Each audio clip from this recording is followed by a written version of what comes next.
ერთი დღე ჩინეთის უნივერსიტეტში. დღეიდან უკვე დამეწყო ლექციები. პირველი ლექცია უკვე 9 საათზე იყო.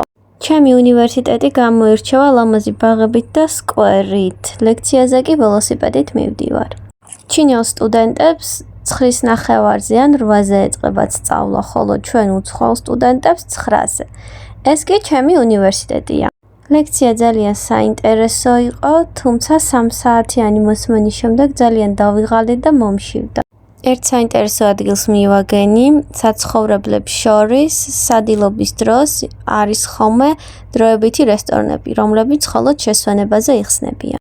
ესენი არის პატარა ბაოძები, რომლებსაც ვატან კომბოსტოს და ბოლოკის მწნილს. ქართულ ხინკალს გავს, თუმცა გემოთი განსხვავდება, მაგრამ ესეც ძალიან გემრიელია. ქუჩაზე თან მოძრაობს სხვადასხვა ტრანსპორტი, როგორიც არის მოტოები და მანქანები, თუმცა არ არის გამონაბოლქვი, რადგან მათი უმეტესობა არის დენზე მომუშავე.